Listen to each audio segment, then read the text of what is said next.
So right now in the studio with me, I have two very special guests, really excited about this one. Samuel Daram and Michelle Yim are here with me, and they are from a theatre festival that is coming to London very, very soon called Taking Flight Festival. Hello, Samuel.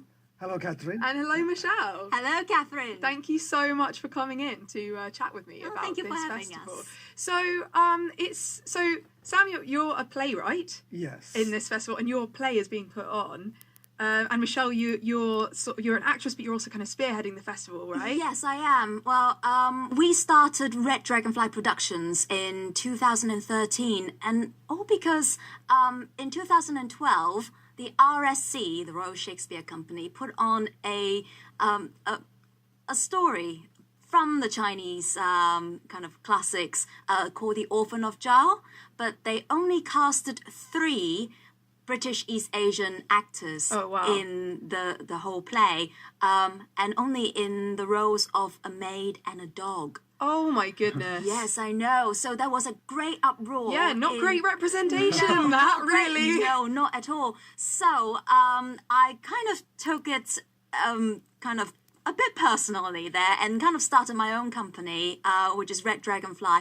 And we started off with doing classical plays because The Orphan of Zhao was a classic. So we did The Autumn of Han, which was about Zhao Jun, and also Diao Chan, which is from the Three Kingdoms. And we are in the process of developing our third and final classic, which is Monkey. We hope to do that one day. We would love to. But in between, I realized there wasn't enough voices from the British Chinese and British East Asian communities coming out to tell their stories. People don't just want classical stories. They want modern contemporary stories as well from everyone, I think. Nice. So that's why the Taking Flight initiative was started, and we put out a competition that basically invited submissions from all over the country.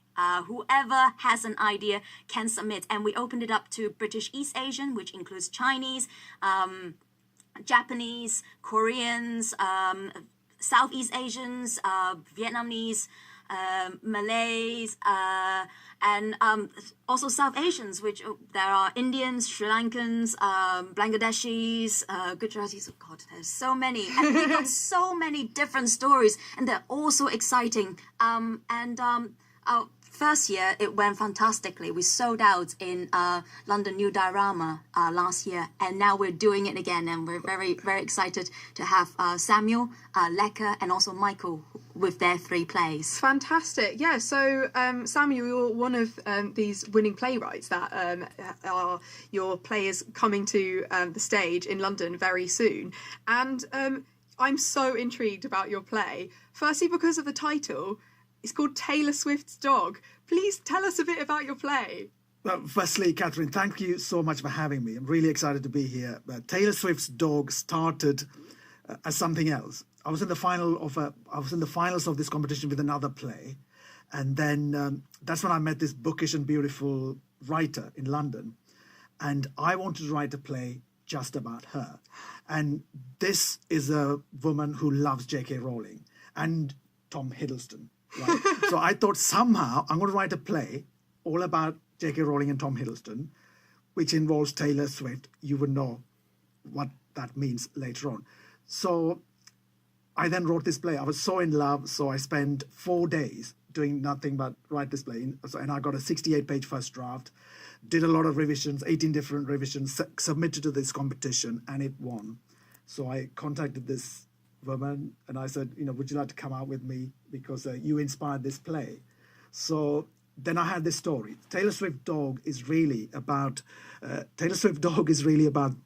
this British Muslim girl who wants to become the next J.K. Rowling, but she feels that there are lots of obstacles in her path.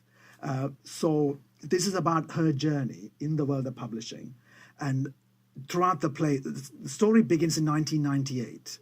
So by the time we get to the end, we've seen 21 years of how publishing has changed.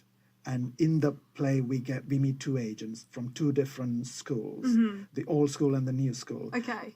The first school is the one from the past where they think differently. And then the new one is this British Chinese intern who wants to become a game-changing player because she knows the role that China plays in entertainment in the world.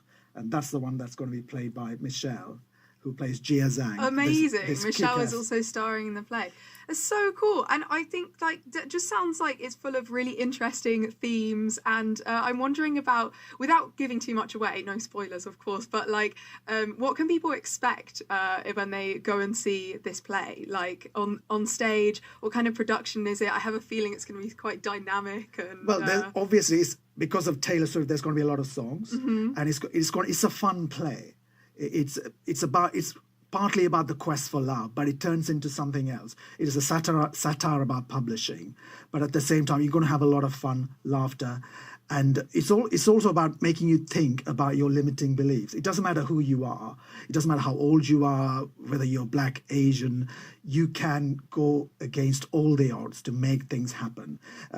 Just because J.K. Rowling, Suzanne Collins, Stephanie Meyer, because there are certain people, only those people have made it big. It doesn't mean in the next 10 to 20 years, Asians can't make it big on the world stage when it comes to playwriting, novel writing, or screenwriting. So the play looks at people who have been on the margins so far and how we can go forward. So we got a British Chinese agent who thinks she can make a huge difference, and we have a British Muslim girl who thinks she can really be one of the greatest storytellers of all time. The next J.K. Rowling. The next J.K. Rowling. It sounds like a really inspiring story, and I'm certainly like really looking forward to hopefully seeing it, or like seeing how it all goes down. So if people are listening and they are like super fired up about this too, where can they see the play and where can they find out more? Maybe if they're a playwright themselves. Oh, brilliant. Well, do come onto our website, which is Red Dragonfly Productions.co.uk. If you want to come and see Samuel's play and also the two other fantastic plays that we have on, we are playing at Everyman Theatre Cheltenham on the 1st and 2nd of June, and then we're coming down to London to the new Diorama on the 3rd and 4th of June, and then we are having a little break before we go to Buxton Fringe in July on the 11th, 12th and 13th at the Rotunda Theatre, which is a geodesic dome. Wow, okay, nice. So a few different venues and opportunities to check out those plays. Thank you so much for coming on the show and telling us all about it. Thank you so for having much. me. And good luck with everything. I'll see you soon. Thank you, Catherine. Bye.